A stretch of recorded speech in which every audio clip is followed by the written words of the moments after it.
The night she whispered for help, her ex-husband was already waiting outside, smiling. Lila Moore's hands trembled as she gripped the champagne flute, the crystal cold against her damp palms. The charity gala buzzed around her, laughter, clinking glasses, the orchestra playing something elegant she couldn't name.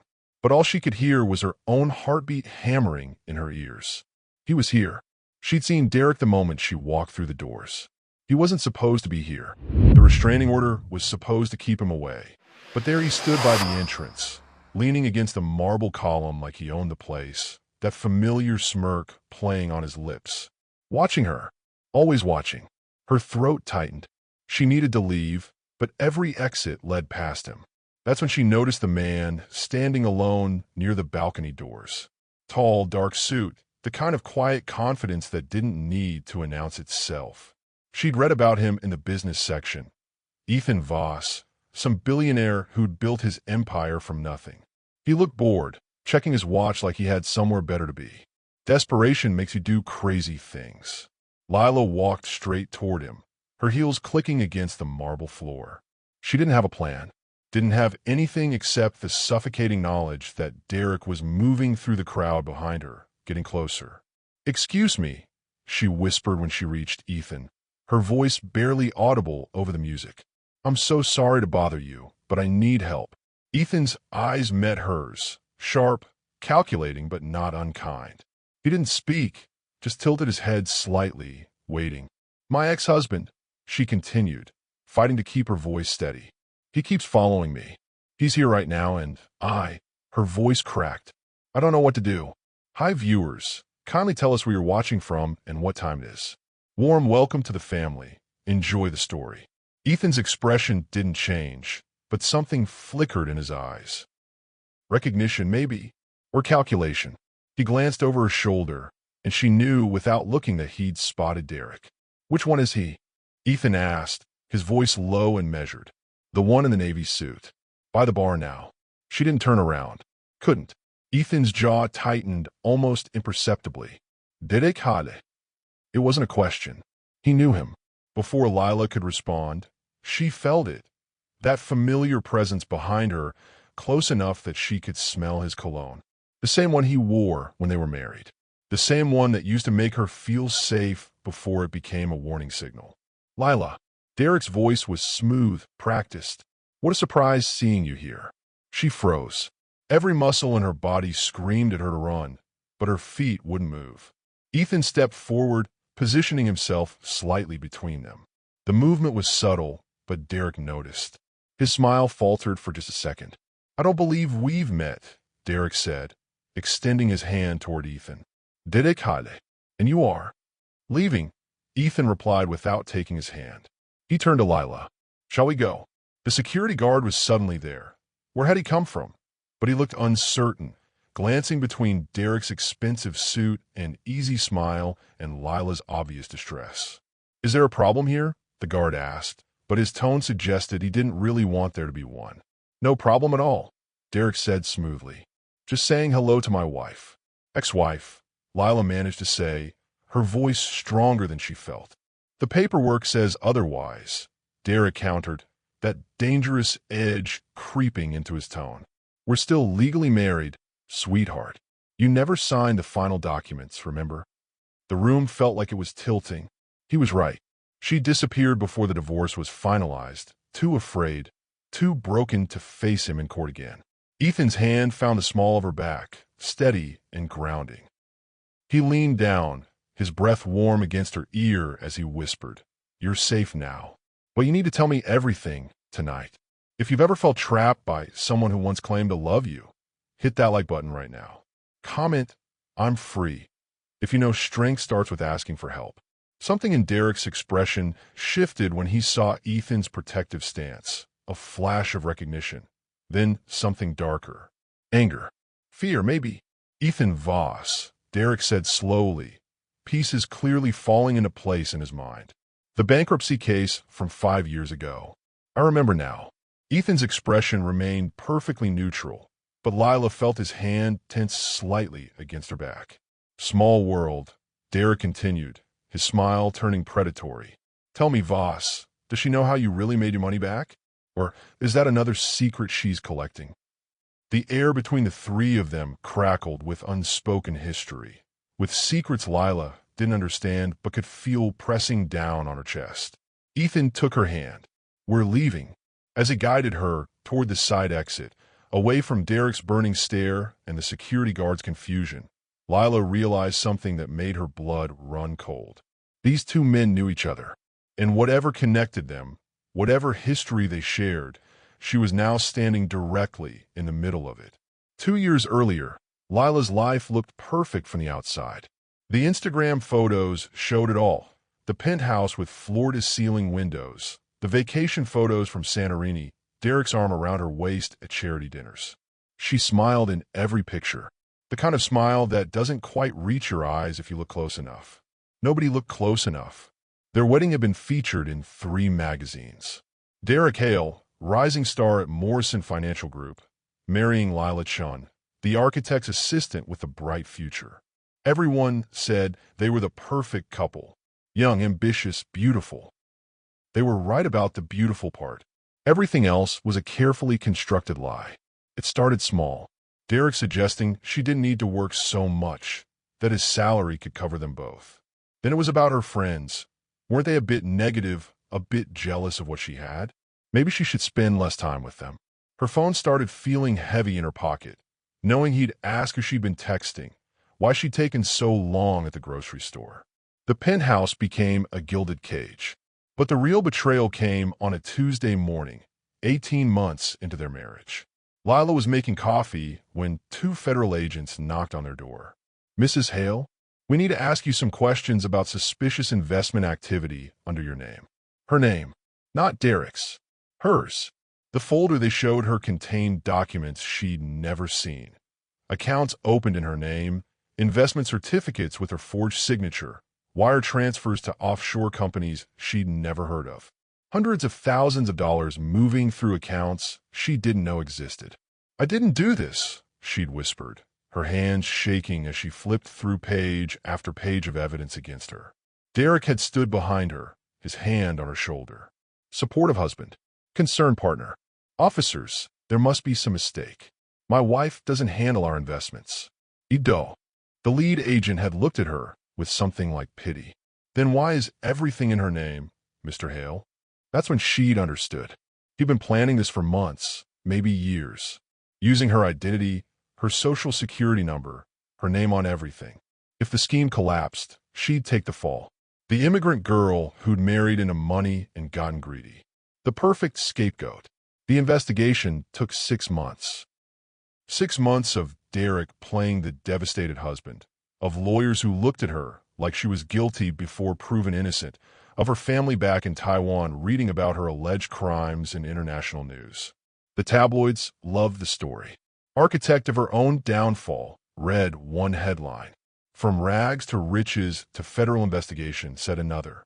Her face was everywhere, always the same photo. Her mugshot, eyes red from crying, looking every bit the criminal they wanted her to be. She lost her job. Her friends stopped calling. Even her mentor Fiona seemed to distance herself, though Lila caught her watching sometimes with an expression she couldn't read. The prosecutors offered a deal, testify against Derek, cooperate fully, and they'd recommend minimum sentencing. But Derek's lawyers were better, faster, more expensive. They had documentation showing Lila had access to all the accounts. They had witnesses who'd seen her at the bank. They painted a picture of a manipulative woman who'd used her innocent husband's name and reputation to commit fraud. The case fell apart before it reached trial. Insufficient evidence to proceed. Everyone walked away free, except the damage was done. The court of public opinion had already convicted her. Derek filed for divorce the same week, citing irreconcilable differences and emotional trauma. His statement to the press was masterful, forgiving, wounded, a good man who'd been betrayed by the woman he loved. Lila stood outside the courthouse in the rain, watching Derek drive away in his Mercedes. Her lawyer had just told her she was technically bankrupt after legal fees. She had nothing. No job, no savings, no reputation. She pulled her coat tighter and started walking. 3 blocks away, she stopped at a small coffee shop. In the bathroom, she removed the lining of her purse and pulled out a small key she'd hidden there 6 months ago. Safety deposit box 247. First National Bank, downtown branch. The key Fiona had given her with just 4 words, "When you need it." Inside that box was a flash drive, $10,000 in cash, and a handwritten note in Fiona's precise script. Build in silence. Let him think he's won. You're stronger than you know. If you've ever helped someone who didn't even know your worth, share this video. Because sometimes angels wear work clothes. Lila stared at the note, rain dripping from her hair onto the paper. She didn't understand. Why would Fiona help her? Why hide resources? Why give her this key weeks before the investigation even started? Unless Fiona had known what was coming. Unless Fiona had been preparing her for this moment all along. The wedding ring on Lila's finger suddenly felt like a handcuff. She slid it off and dropped it into the courthouse fountain as she passed. It hit the water with a soft clink, sinking into the murky depths. But while the world turned its back, she had already begun building something he'd never see coming. 3 years before the courthouse steps, before the federal agents, before the betrayal, Lila Chun was nobody special. She worked at Vale Architecture as a junior assistant, the kind of job where you make copies, schedule meetings, and pray someone notices you have a brain. Most days, she felt invisible. Most days, she was fine with that. Fiona Vale was the kind of woman who commanded attention without asking for it. 60 years old, silver hair pulled back in a tight bun, designer glasses that probably cost more than Lila's monthly rent. She'd built her firm from nothing 30 years ago, specializing in corporate real estate and urban development. Everyone was terrified of her. Everyone except Lila. Their first real conversation happened over a filing error. Lila had misfiled a property deed, or so she thought. Fiona had called her into the office, and Lila prepared herself to be fired. Instead, Fiona had smiled. You didn't misfile it. You corrected it. The lawyer's office sent the wrong parcel number. How did you catch that? Lila had shrugged, nervous. The lot dimensions didn't match the survey map. I checked the county records online. You check county records for a filing task. I like things to be right. Fiona had studied her for a long moment. How would you like to learn something useful? That's how it started. Late nights after everyone else went home, Fiona teaching Lila the real business. Not just architecture, but the money behind it. Property law, corporate structure, shell companies, investment trusts. How to read a balance sheet, how to spot fraud, how to build wealth that nobody could see. Why are you teaching me this? Lila had asked one night, months into their secret mentorship. Fiona had looked at her over her reading glasses. Because I see something in you. And because I once knew a young woman who needed someone to believe in her. Nobody did. I won't make that mistake twice. Lila learned everything. And with Fiona's quiet guidance, she started investing. Small amounts, nothing that would draw attention. $50 here, $100 there. Fiona showed her undervalued construction startups, small firms bidding on municipal contracts, properties about to be rezoned. Build slowly, Fiona would say. Build smart. Most importantly, build in silence. By the time Lila met Derek, she had $17,000 invested across 6 different companies under carefully structured LLCs. Not much, but it was hers. Secret. Safe. She should have kept it that way. But Derek was charming, successful, seemed genuinely interested in her dreams. When he proposed after 8 months, her mother cried with happiness.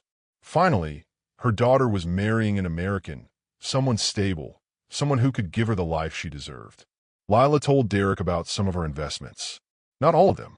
Something made her hold back, some instinct she couldn't name. Fiona had warned her the day before the wedding. Keep something for yourself. Always. You don't like him, Lila had said. I don't trust men who smile too much, Fiona had replied. But that's just me being old and cynical. I hope I'm wrong. She wasn't wrong. One morning, 2 weeks before the federal investigation, Fiona had called Lila into her office. The door clicked shut behind them. I need you to listen very carefully, Fiona had said, her voice low and urgent. And I need you not to ask questions until I'm finished. She'd slid a folder across the desk. Inside were financial records, Derek's real records, not the ones he showed Lila. Accounts in the Cayman Islands, suspicious transfers, a pattern of fraud stretching back years. He's done this before, Fiona said quietly. To his first wife. Different name back then, different city. He's a professional. Lila's hands had gone numb. How did you? I've been investigating him since the day you introduced us. Call it a hunch. Fiona pulled out a small key. This is for a safety deposit box. There's money inside, enough to start over. Documents.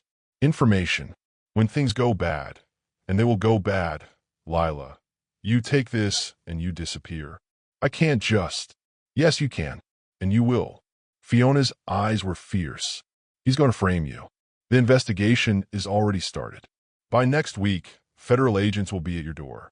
Your bankruptcy won't be real, but everyone will believe it is. Let them. Lila had stared at her mentor, at this woman who'd spent 2 years preparing her for a disaster she couldn't have predicted. Why? Lila had whispered. Why help me like this?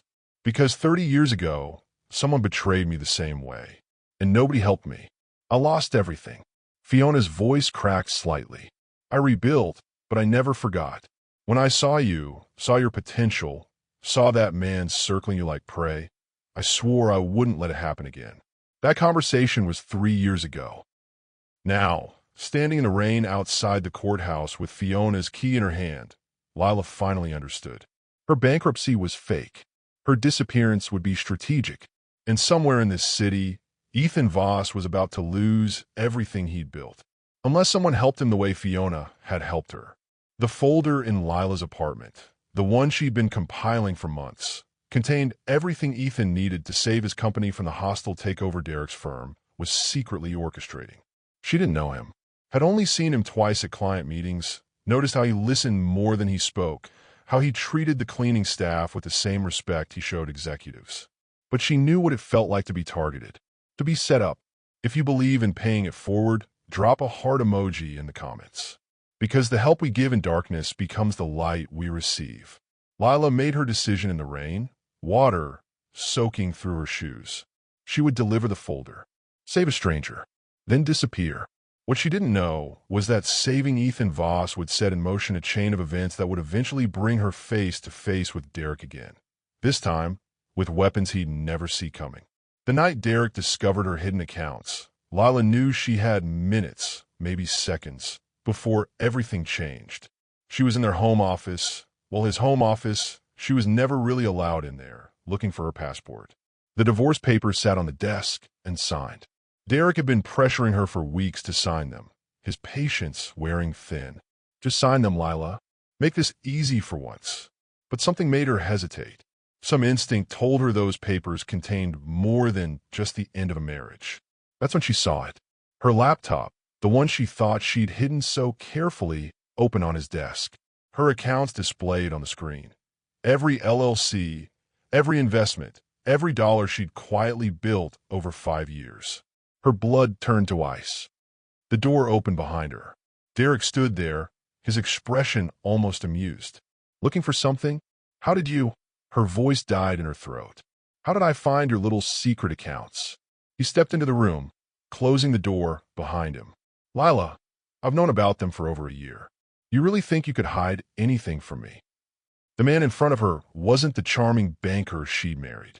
This was someone else entirely, cold, calculating, enjoying her fear.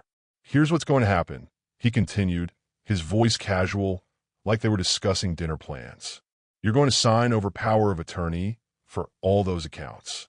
Every single one. Then you're going to sign the divorce papers and disappear. Quietly. No. The word came out stronger than she felt. His expression darkened. No. You've already destroyed my reputation. Taken everything else. You're not getting this too. What happened next came fast. Derek grabbed her arm, his grip bruising. The lamp went crashing to the floor.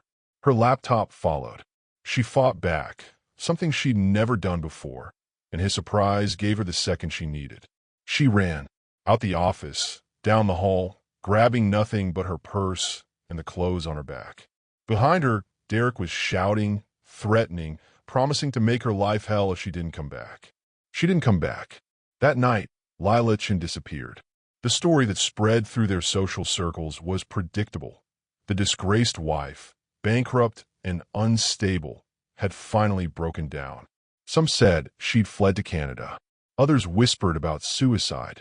Derek played the concerned husband beautifully, filing a missing persons report, appearing on local news looking devastated. "I just want her to know I forgive her," he told the cameras, his eyes glistening with fake tears. "Please, Lila, come home. We can work through this." The truth was simpler and more calculated. Lila had gone underground with Fiona's help. A small apartment in a different city, registered under a corporate trust. A new phone, new email, new identity, at least on paper. She cut her hair, dyed it darker, started wearing glasses she didn't need. And she started buying Derek's debt. Fiona had taught her well. Every business has weak points, pressure points, places where a small push can create a massive shift. Derek's firm, Morrison Financial Group, looked solid from the outside.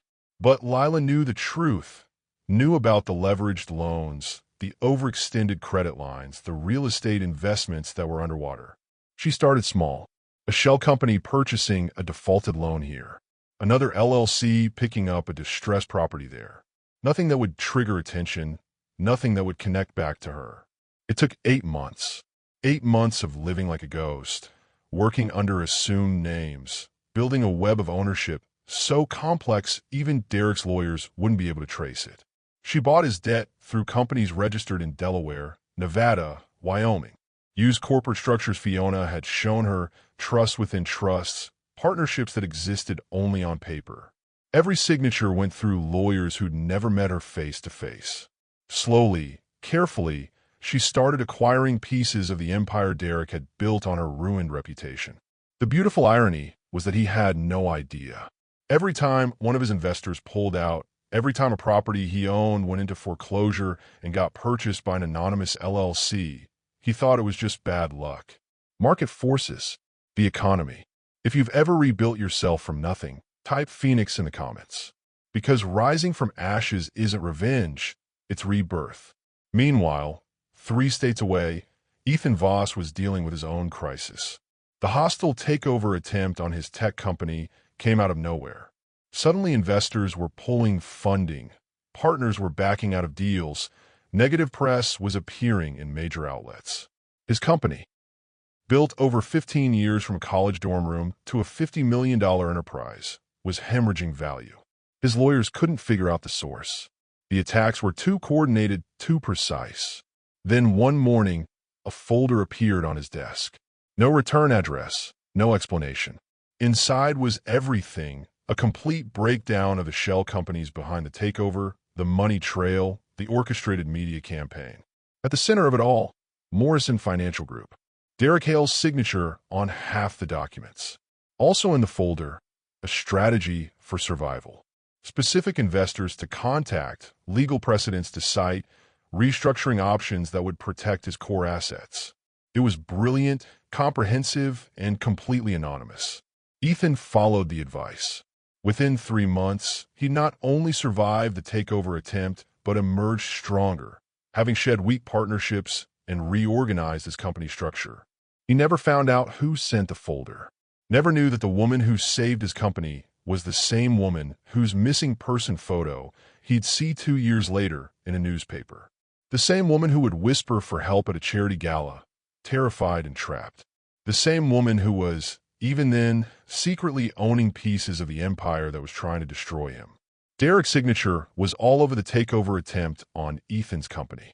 But what Derek didn't know, what he couldn't know, was that every move he made was being documented, cataloged, prepared as evidence for a reckoning he couldn't imagine. Lila wasn't running anymore. She was positioning pieces on a board Derek didn't even know he was playing on. And in 90 days, the final divorce settlement would be complete. The last legal tie between them would be severed. The countdown had begun, though Derek had no idea what it was counting down to. In her small apartment, Lila looked at the photo she kept hidden in a drawer. Her and Derek on their wedding day, both of them smiling. She barely recognized the woman in that picture. That woman had believed in fairy tales, had trusted easily, had thought love meant safety. This woman knew better.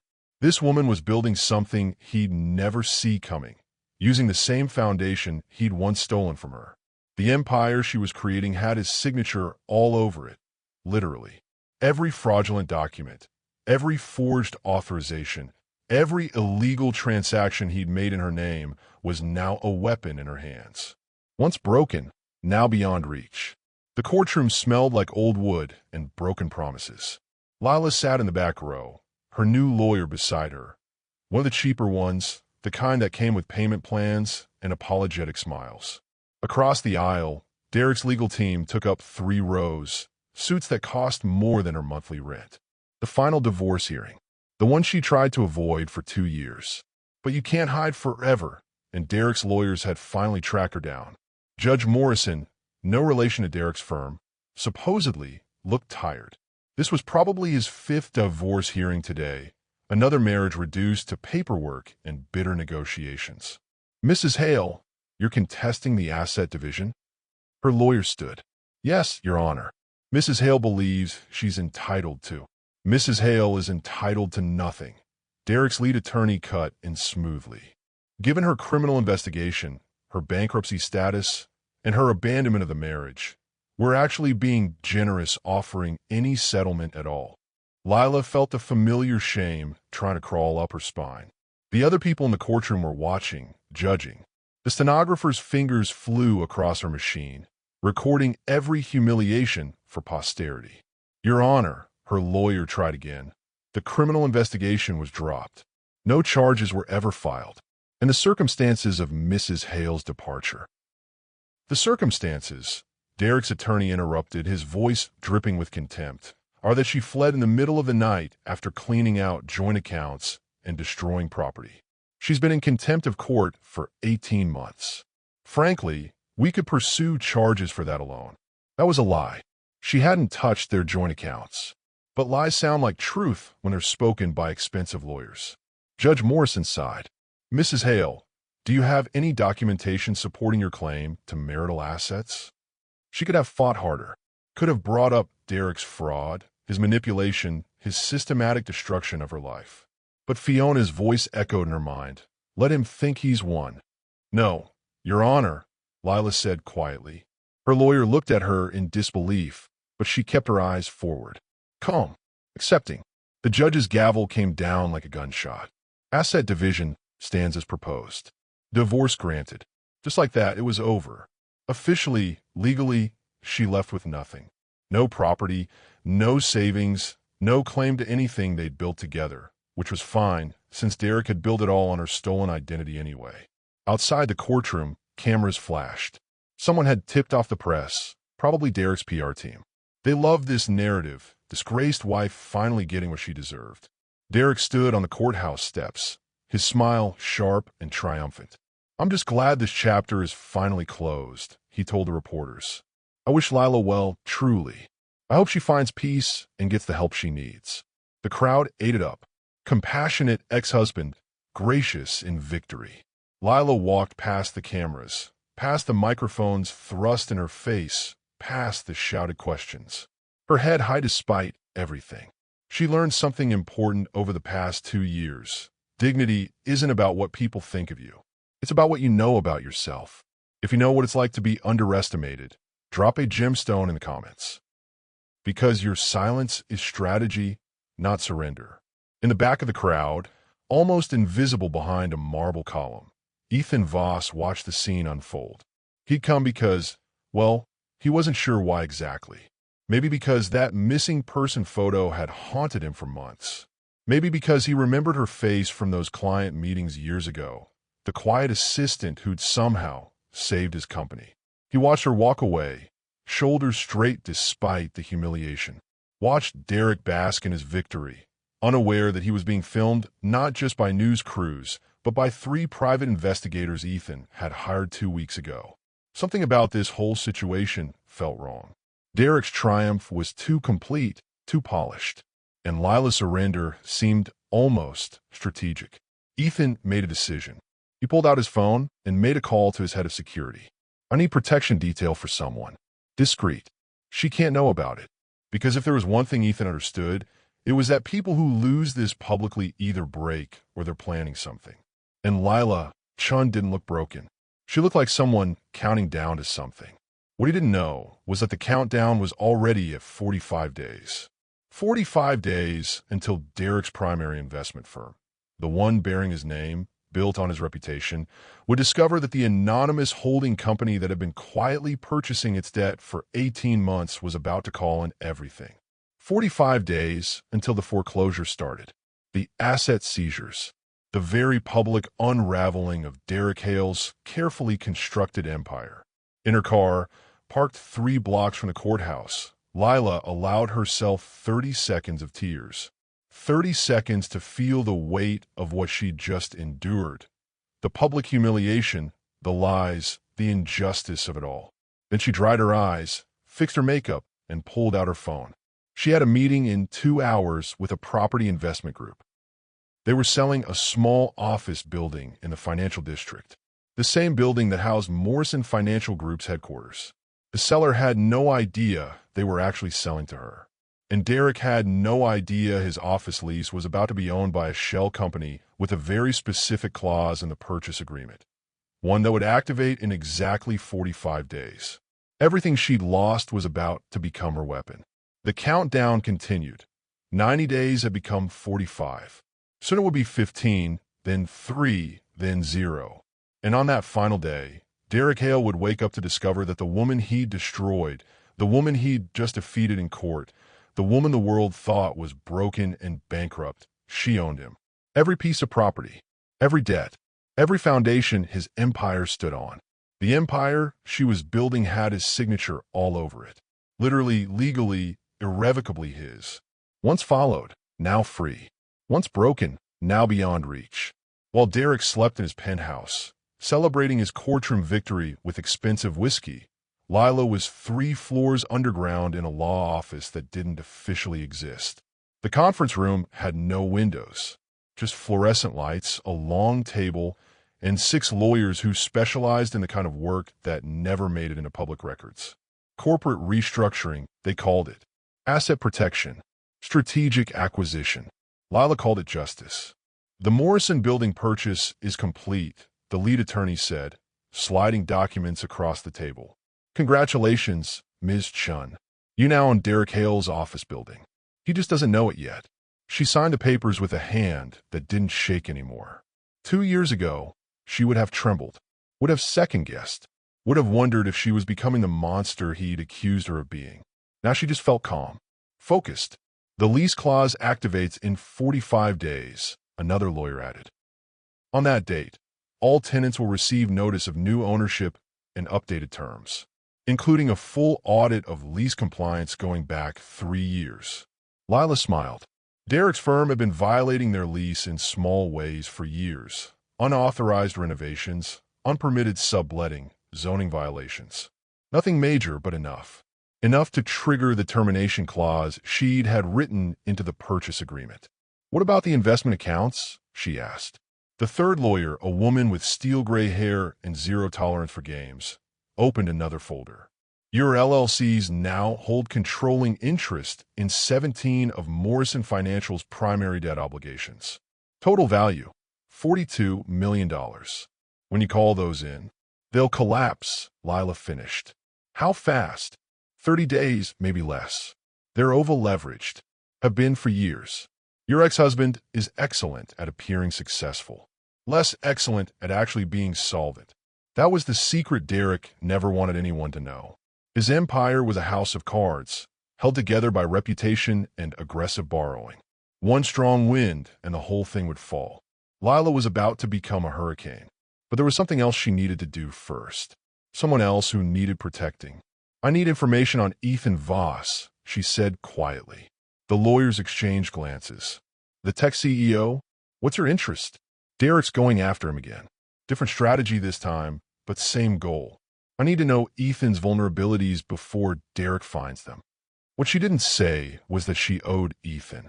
That folder she'd sent him 3 years ago had saved his company, but Derek wasn't the type to give up. He was patient, methodical. He'd wait until Ethan let his guard down, then strike.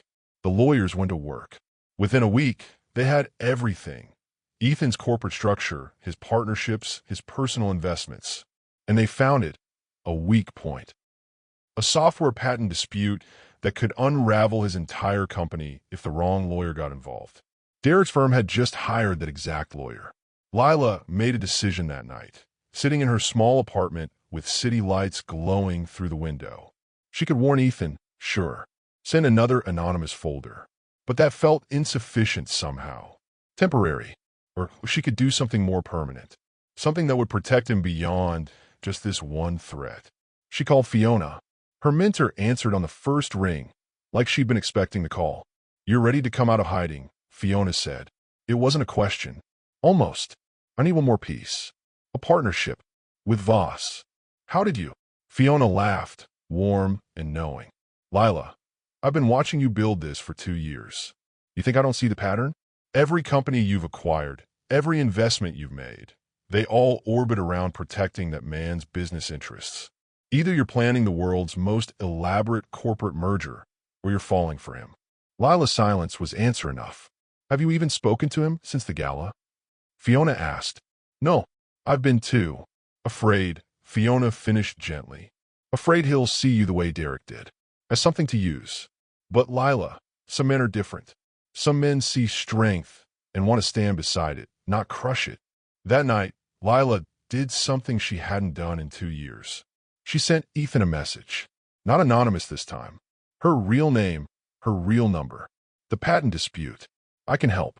Meet me tomorrow, 8 p.m., Riverside Cafe. Come alone. Lila Chun." She hit send before she could change her mind. Ethan's response came 30 seconds later. "I'll be there. If this part hit your soul, hit that like button. Because love isn't noise. It's protection in silence." The next evening, Lila arrived early. Picked a corner booth where she could see the door. Wore a blue dress that made her feel confident without trying too hard. Her hand shook slightly as she waited. Ethan walked in exactly at 8. He spotted her immediately, and something in his expression shifted, recognition mixed with something deeper. Relief, maybe. He slid into the booth across from her. "You're the one who sent me that folder. 3 years ago." "Yes." "Why?" "Because I knew what Derek was doing to you. I couldn't let him destroy another person." Ethan studied her face like he was seeing her for the first time. "You saved my company. Cost yourself what? Thousands in investigative work. And you never asked for anything." "I didn't need anything. I just needed you to survive." The words hung between them, heavy with meaning neither was quite ready to examine. "The patent dispute," Ethan said finally. "You know about it. Derek's behind it. Using proxy firms, shell companies. He's patient, I'll give him that. 3 years planning this attack." "How do you know?" Lila pulled out a folder, physical, old school, the kind that couldn't be hacked or traced.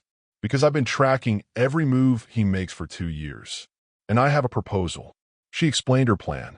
A strategic partnership between her investment network and his company.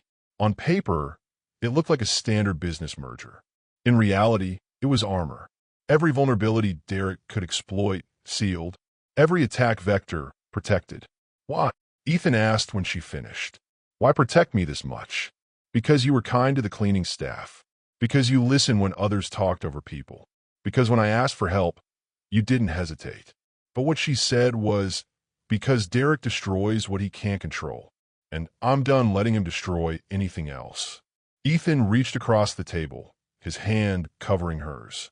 "If I accept this partnership, if I let you close to my business, to me, you'll be in danger. Derek will figure it out eventually. He'll come after you harder. Then I'll stay closer," Lila said softly. His grip tightened slightly.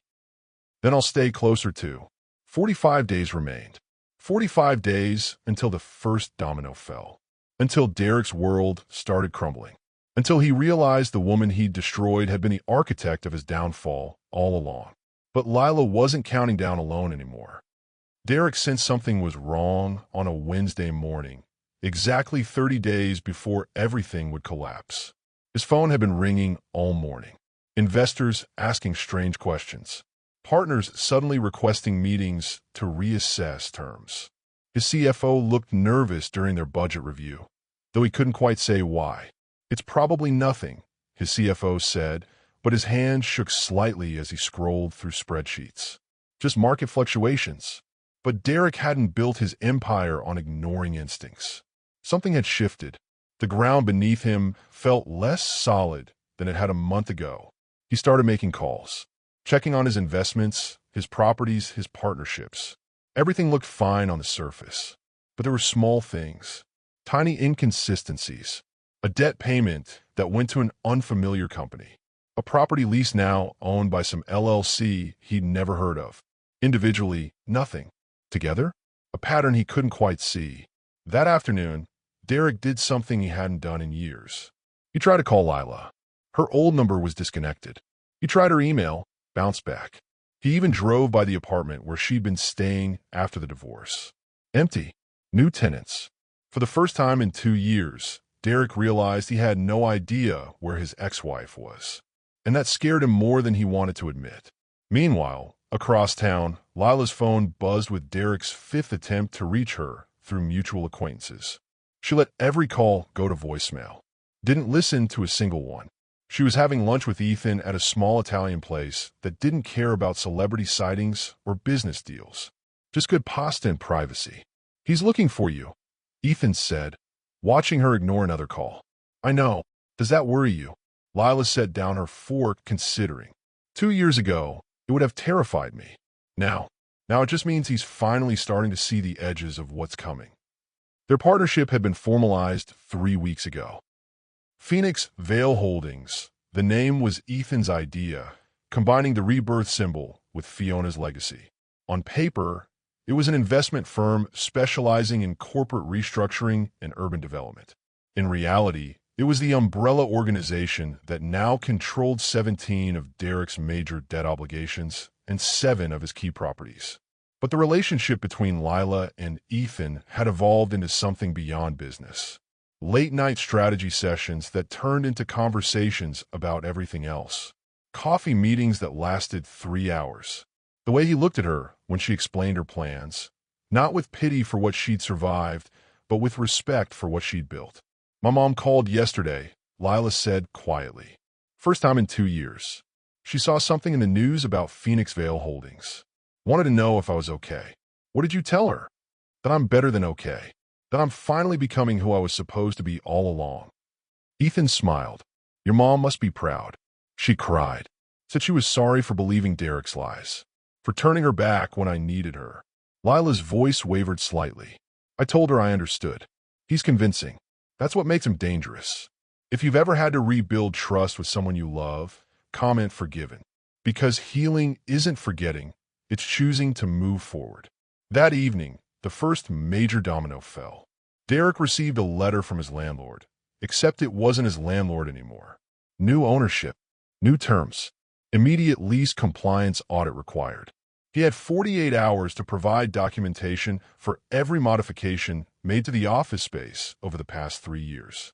Derek wasn't worried at first, until his assistant came back with the files and he realized half the renovations had been done without permits.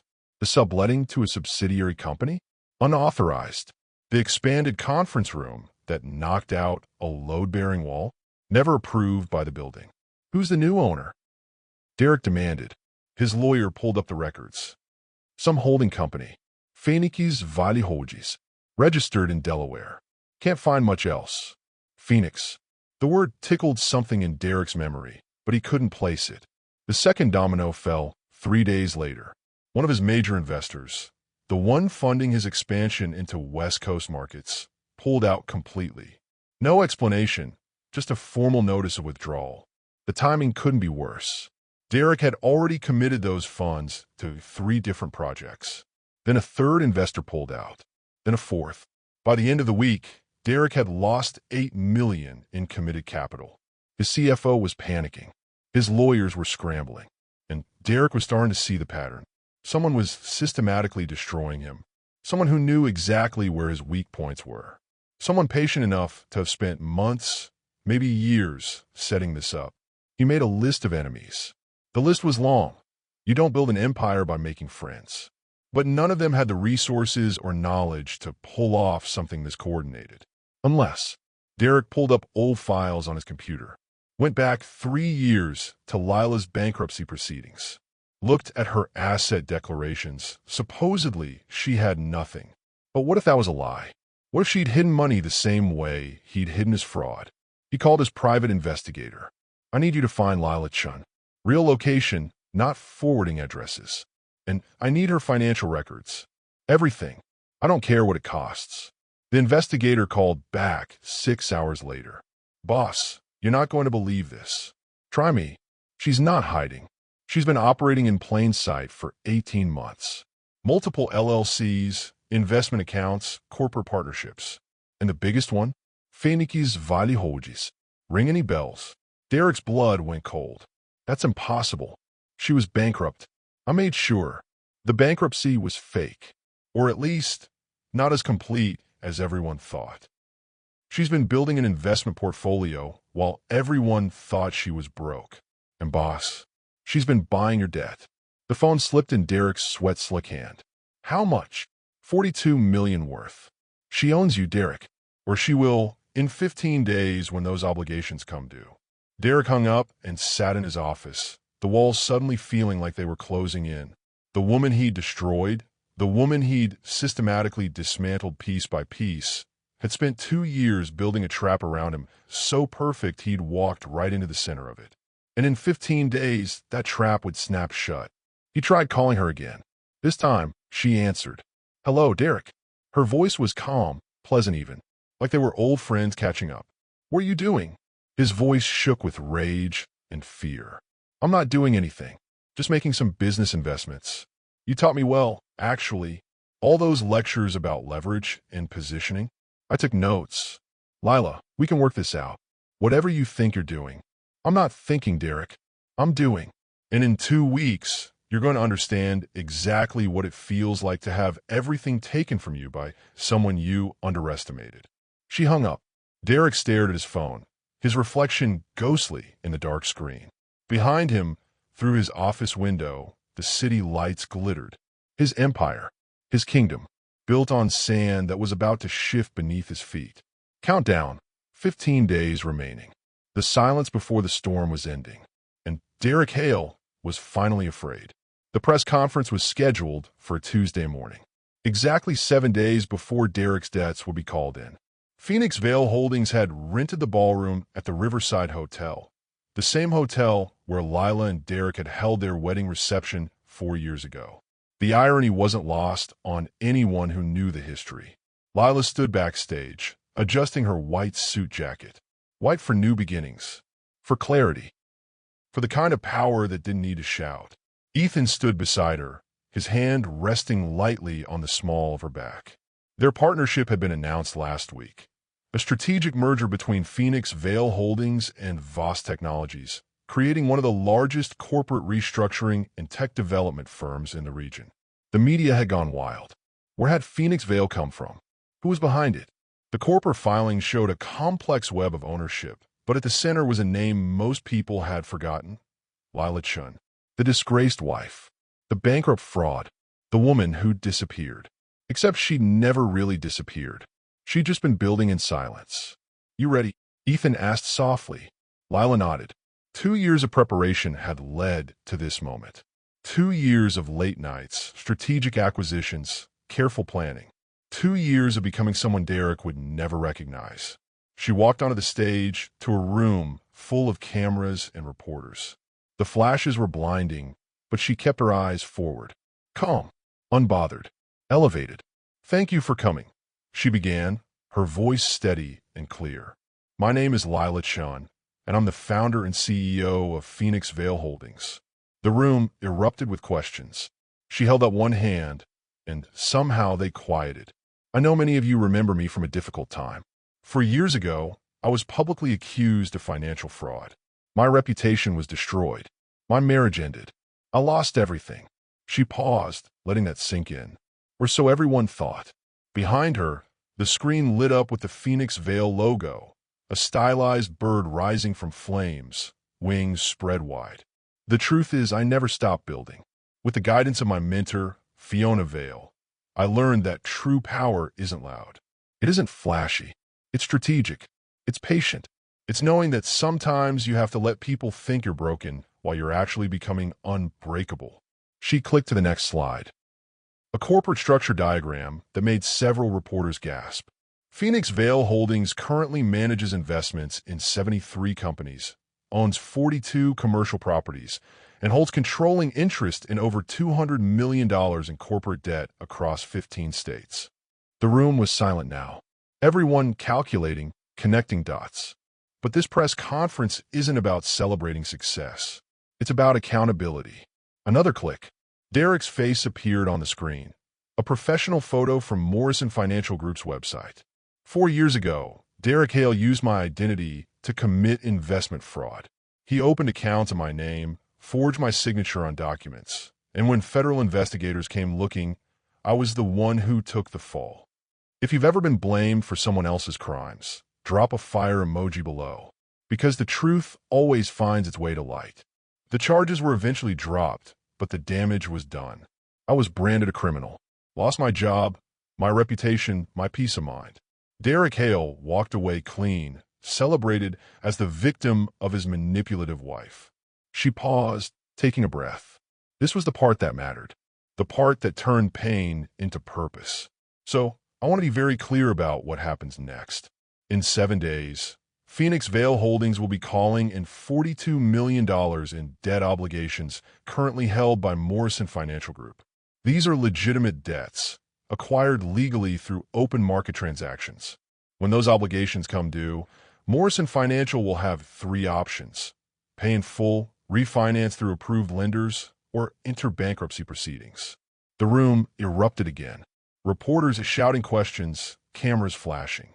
Lila waited for the noise to die down. "This isn't revenge," she said quietly, but her words carried. "This is business. These are legal debt obligations that are coming due. If Morrison Financial is as solvent as Mr. Hale claims, this shouldn't be a problem. If they're not," she shrugged slightly, "then I suppose the market will correct itself." Another slide. The building that housed Morrison Financial Group. Additionally, as the new owner of the Morrison building, I've completed a comprehensive lease compliance audit. Several violations were found. We'll be working with all tenants to bring their spaces up to code. Some tenants may find it necessary to relocate. That's also just business. Ethan stepped forward then, taking his place beside her. Together, they looked like exactly what they were, 2 people who'd survived attempts to destroy them and emerged stronger, united. Phoenix Vale Holdings and Voss Technologies will be creating a new charitable foundation, Ethan announced. The foundation will provide resources and legal support for victims of financial abuse and corporate fraud. Because what happened to Lila shouldn't happen to anyone. The press conference lasted another 30 minutes. Questions about the merger, about their plans, about Derek. Lila answered everyone with the same calm clarity. "No anger, no bitterness, just facts." When it ended, she walked off stage to find her phone exploding with messages. Her mother, crying with pride. Fiona, who'd watched from the front row, giving a subtle nod of approval. Old friends who'd ghosted her years ago, suddenly wanting to reconnect. She ignored most of them. There was only one message that mattered. From Derek. "We need to talk. Please." Lila deleted it without responding. Across town, Derek watched the press conference on his office television with growing horror. Everything she'd said was true. Every debt, every violation, every piece of his empire that he'd thought was secure. She owned it, or controlled it, or could destroy it. His lawyers were already calling, panic in their voices. The debts were real, legally binding, and there was no way to pay them all at once. Refinancing would take months he didn't have. Bankruptcy would mean losing everything. He'd underestimated her. Completely. Catastrophically. The woman he'd systematically destroyed had spent 2 years building a weapon so precise, so perfect, that he'd never seen it coming. She'd used his own tactics against him. The shell companies, the hidden accounts, the strategic acquisitions. Everything he'd taught her, she'd learned better than he'd ever known. Derek Hale had created his own destruction by destroying Lila Chun. And now he was watching it unfold in real time, broadcast on every business channel in the country. That evening, he tried one last time to reach her. Not through phone calls or messages. He went to the one place he thought she might be, Fiona Vale's office. But when he arrived, security stopped him at the door. "I'm sorry, Mr. Hale. You're not on the approved visitor list. I just need 5 minutes. Please, tell Fiona it's urgent." The security guard spoke into his radio, listened, then looked back at Derek with something like pity. "Ms. Vale says she has no interest in speaking with you. Now or ever." Derek stood on the sidewalk outside, rain starting to fall, watching lights glow in the windows above. Somewhere up there, his ex-wife was probably celebrating, planning, moving forward while he was stuck in place, paralyzed by the realization that he'd lost before he even knew they were fighting. 7 days remained. 7 days until his empire crumbled. Until the man who'd built himself on other people's destruction finally faced his own. Once followed, now free. Once broken, now beyond reach. Derek tried one last time to confront Lila in public, and that's when the world finally saw who he really was. It happened at the Riverside Hotel 3 days before the debt obligations came due. Lila was there for a charity dinner, same cause that had brought them together at the gala months ago. Full circle, though she hadn't planned it that way. She was standing near the bar, Ethan beside her, when she felt that familiar presence, the one that used to make her stomach drop with fear. Now it just made her tired. Derek pushed through the crowd, his suit wrinkled, his eyes wild. The polished banker facade was cracking. "Lila, we need to talk. Right now." She turned slowly, meeting his gaze with perfect calm. "I don't think we do. You're destroying me. You know that, right? Everything I built. Everything you stole," she corrected quietly. "Everything you built on my ruined reputation, on forged documents, on fraud. I'm not destroying anything. I'm just collecting what's owed." People were watching now.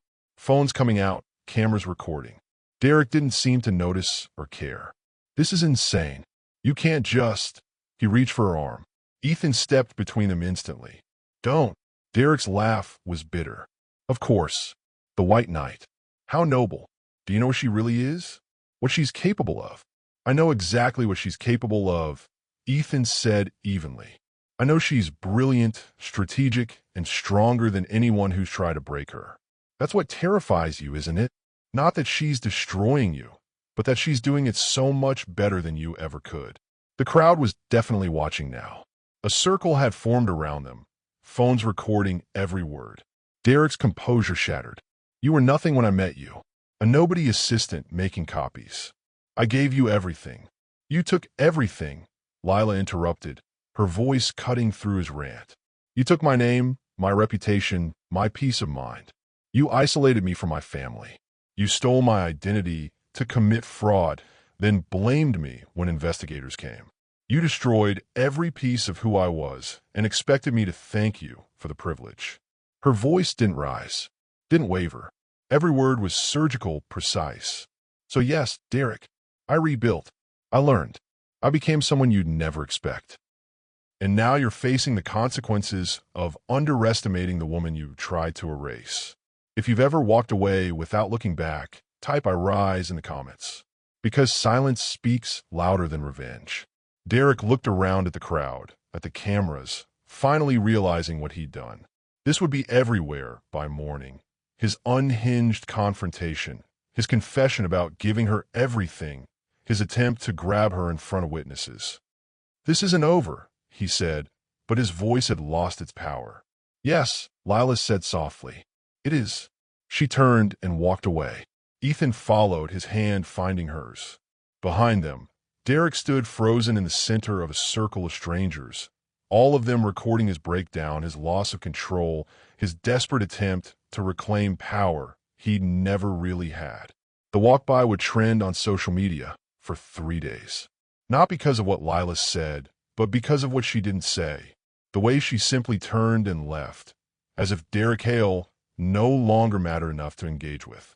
Because he didn't. The next morning, the videos were everywhere. Business analysts dissecting Derek's public meltdown. Lawyers discussing the implications of his indirect confession to fraud. PR experts calling it a catastrophic loss of professional credibility. But the most shared clip wasn't the confrontation. It was a 10-second moment after Lila walked away. The camera catching Derek's face as he realized what he'd done.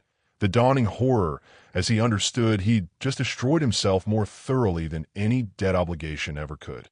Meanwhile, Lila and Ethan were in her office. Not some borrowed space anymore, but a real office in a building she owned, with her name on the door and windows that looked out over the city. "How are you feeling?" Ethan asked. Lila considered the question. "I thought I'd feel triumphant. Or vindicated. But mostly I just feel free. Like I finally let go of something I've been carrying for too long." "He'll try again. You know that." "Maybe. But it won't matter. Not anymore." She turned to face him. "I spent 2 years building all this. The companies, the investments, the strategy. And somewhere along the way, it stopped being about him. It started being about me. About proving to myself that I could survive. That I could thrive." Ethan stepped closer, his hand reaching up to brush a strand of hair from her face. "You did more than survive, Lila. You transformed." The moment stretched between them, heavy with 2 years of unspoken feelings. Of protection and partnership. Of slowly learning to trust again. "He didn't save me," Lila said quietly, echoing words from her outline, but meaning them differently now. "You didn't save me either. You witnessed my rise. You stood beside it." "That's different. That's better," Ethan agreed. Their kiss was soft, tentative at first, then deeper. A promise of something built on mutual respect rather than rescue. Partnership rather than salvation. When they pulled apart, Lila's phone was ringing. Her lawyer. The Morrison Financial Group just filed for bankruptcy protection, the lawyer announced. They're requesting a 90-day extension on all debt obligations. "Want me to fight it?" Lila looked at Ethan, then out the window at the city below. "No, let them have the extension. But make sure all the fraud documentation gets included in the bankruptcy filing. Everything Derek did, I want on public record. That'll destroy him completely. Any chance of rebuilding." "I don't want to destroy him," Lila interrupted. "I want the truth documented. What he does with that is his choice."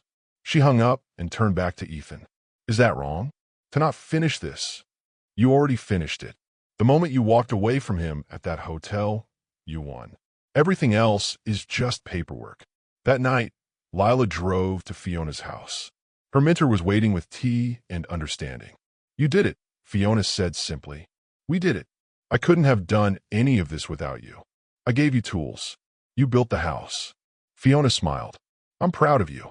Not for destroying Derek, though watching that video was satisfying. I'm proud because you didn't let what he did to you become who you are. You could have become bitter, vengeful. Instead, you became powerful. I still feel guilty sometimes. About the company, the debts. Don't. You collected legal obligations. You enforced contracts. You operated within every boundary of the law. If his empire couldn't survive scrutiny, that's on him, not you." Lila sipped her tea, letting the warmth spread through her. "What happens now?" "Now." Fiona leaned back. "Now you live. Really live. Not in reaction to him. Not in preparation for some battle. Just live." It sounded simple. Terrifying and simple.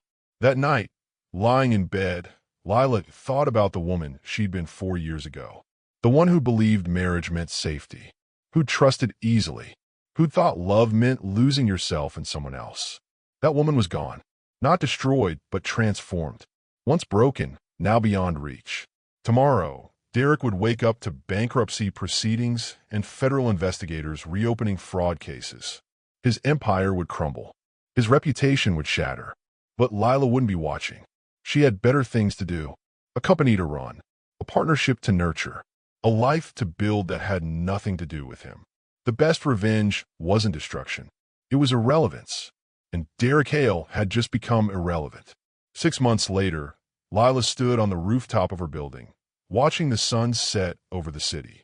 The space below her feet used to house Morrison Financial Group. Derek's name had been on the door, his plaques on the walls, his ego filling every corner. Now, it was something else entirely. The Phoenix Foundation headquarters, offering legal aid and financial counseling to victims of domestic abuse and corporate fraud. The irony was perfect, poetic even. Derek's company had officially dissolved 3 months ago. The bankruptcy proceedings revealed everything. The fraud, the forged documents, the systematic abuse of power. Federal investigators reopened cases that had been closed. Derek's lawyers couldn't spin this one away. Last Lila heard, He was living in a studio apartment in another state, working some middle management job, his name too tainted for the industry he'd once dominated. She heard it from a news article she hadn't even been looking for. She'd stopped tracking him months ago. She didn't need to anymore. The rooftop door opened behind her. Ethan emerged, carrying 2 glasses of champagne. "The gala starts in an hour," he said, handing her a glass. "But I figured we could have our own celebration first." Tonight was the Phoenix Foundation's official launch party. Donors, partners, press. Lila would give a speech about second chances and rebuilding. The cameras would flash. People would applaud. But this moment, right here, was better than any of that. "Do you ever think about him?" Ethan asked quietly. "Sometimes. Not as much as I used to." Lila took a sip. "Mostly I think about how different I am now. How I never would have found this strength if he hadn't tried to destroy me. That doesn't make what he did okay. No, but it makes what I built from it mine." They stood in comfortable silence, watching the city lights begin to glow as darkness fell. Below them, people hurried home from work, lived their lives, had no idea that the building they passed housed a woman who'd turned her worst nightmare into her greatest triumph. "I got a letter today," Lila said. "From my mother. She wants to visit next month. Meet you properly." Ethan smiled. Nervous, terrified, but ready. More doors opening. More relationships healing. More pieces of herself coming back together, stronger than before. The foundation below them would help dozens of people this year. Maybe hundreds, eventually. People who felt trapped, powerless, erased. People who needed to know that survival was possible. That rebuilding was possible. That sometimes the people who try to break you become the foundation you stand on. Not because you destroyed them, but because you refuse to let them define you. If you believe silence is power, hit subscribe. Because on this channel, we rise without permission. Lila thought about the empty chair at tonight's gala. The space where Derek would never sit. He hadn't been invited to the opening ceremony. Hadn't been mentioned in any press releases. His absence was so complete, it was like he never existed. That was the real power move. Not confrontation. Not revenge. Not even justice, though that had its place. Just moving forward. Building something so beautiful, so meaningful, that the past became irrelevant. Once followed, now free, Lila whispered, the mantra she'd repeated to herself for 2 years. Once broken, now beyond reach, Ethan finished, having heard the phrase enough times to know it by heart. They clinked glasses as the last rays of sun disappeared behind the skyline. In an hour, they'd go downstairs, put on their public faces, smile for cameras, play their parts. But right now, in this moment, they were just 2 people who'd survived attempts to destroy them, who'd found each other in the wreckage, who'd built something real from ruins. Lila's reflection caught in the glass door behind them. White suit, calm expression, city lights glowing around her like a halo. She barely recognized the woman staring back. That woman looked powerful, unbothered, elevated. That woman was free. "This isn't revenge," she said, echoing her press conference from months ago. "This is relevance reclaimed." Ethan pulled her close, his arm around her waist. "So what happens now?" Lila smiled, genuine and wide. "Now, we live, we build, we help others rise. And we never, ever apologize for becoming who we were always meant to be." The rooftop door opened again. Fiona emerged, elegant in a dark dress, her eyes twinkling with pride. "Are you 2 ready? The guests are starting to arrive." Lila took one last look at the city sprawling below her. Somewhere out there, Derek was living a smaller life, carrying the weight of his choices. She didn't wish him harm. She didn't wish him anything at all. That's what freedom felt like. Complete indifference. "We're ready," Lila said, linking her arm through Ethan's. The 3 of them walked toward the door together. Mentor, partner, and the woman who'd risen from ashes to build something that would outlast them all. Downstairs, the ballroom was transformed. Gold and crimson accents, Phoenix imagery everywhere. Hundreds of people gathered to celebrate not just a foundation's opening, but a story of survival. Cameras flashed as Lila entered, but she didn't flinch anymore. She learned to stand in the light. Her speech was brief, but powerful. She talked about the woman she used to be, afraid, isolated, convinced she was alone. She talked about the helpers who appeared when she needed them most, about learning that asking for help wasn't weakness, it was wisdom, about the difference between being saved and being supported. The Phoenix Foundation exists because I know what it feels like to have your identity stolen, she told the crowd. To be blamed for crimes you didn't commit. To watch your life crumble while the person responsible walks away unscathed. But I also know what it's possible to build from those ashes. Not revenge, not bitterness, but purpose. The applause was thunderous. Not just polite charity gala clapping, but real emotion. She saw tears in some eyes, recognition in others. These were people who understood, who'd survived their own betrayals and were looking for proof that the other side existed. She was that proof. After the speeches, after the mingling and the photographs, Lila found herself back on the rooftop with Ethan. The party continued below, but they needed air. Space. Quiet. Your mom called while you were giving your speech, Ethan said, showing her his phone. She watched the live stream. Says she's crying proud tears and can't wait to see you next month. Lila's eyes stung. 2 years ago, her mother wouldn't take her calls. Now she was crying proud tears. Healing wasn't linear, but it was possible. I love you, Ethan said suddenly. I know we've been taking things slow, being careful, but I love you. Not the idea of you, not the story of your comeback. You, the woman who double-checks county records because she likes things to be right, who drinks her coffee black even though she hates it because her grandmother did, who still gets nervous before big meetings even though she's brilliant. Lila's breath caught. She'd been so focused on rebuilding her external life, the companies, the foundation, the reputation, that she'd almost forgotten about rebuilding the internal parts. The parts that knew how to receive love without fear, how to trust without losing herself. I love you too, she whispered. And that terrifies me, but in a good way. The way things are scary when they matter. They kissed as the city glowed around them, and for the first time in years, Lila felt completely present, not running from the past, not building towards some future vindication. Just here now in this moment. Below them, the Phoenix Foundation would open its doors tomorrow to its first clients. People who needed legal help, financial guidance, a safe place to plan their escape from destructive situations. The staff Lila had hired were experts in trauma-informed care, in understanding that rebuilding took time. She funded the whole thing herself. Every dollar came from the empire she'd built in silence. Derek's money, technically, or money that had been tied to him. She'd transformed his fraud into healing, his destruction into creation. That felt like the ultimate power move. Not erasing him, but transcending him. Do you think he knows? Ethan asked, reading her thoughts. About tonight? About what you built here? Probably. The press coverage was pretty extensive. Lila shrugged. But it doesn't matter what he knows. He's not part of this story anymore. He was just the catalyst. The fire that burned everything down so something better could grow. Once followed, now free. Once broken, now beyond reach. The mantra had carried her through 2 years of strategic planning, late nights, moments of doubt. Now it felt less like armor and more like truth. A simple statement of fact. She was free. She was beyond his reach.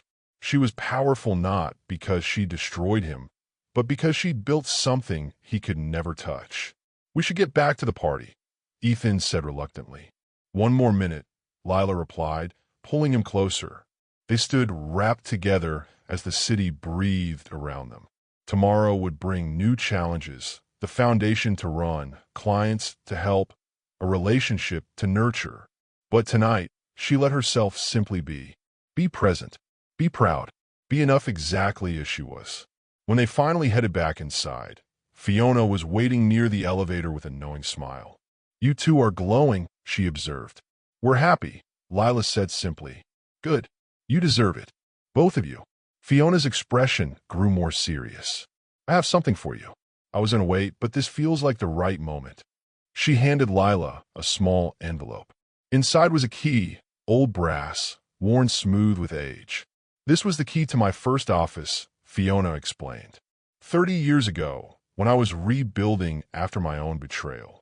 I kept it as a reminder that new beginnings are always possible. Now I wanted to have it. Keep it. Pass it on someday to someone who needs to remember that the end of one story is just the beginning of another. Lila closed her fingers around the key, feeling its weight. Physical proof that survival was possible. That women have been doing this, rebuilding, rising, reclaiming for generations. She wasn't alone in this. Never had been. Thank you, she managed, her voice thick with emotion. For everything. For seeing me when I couldn't see myself.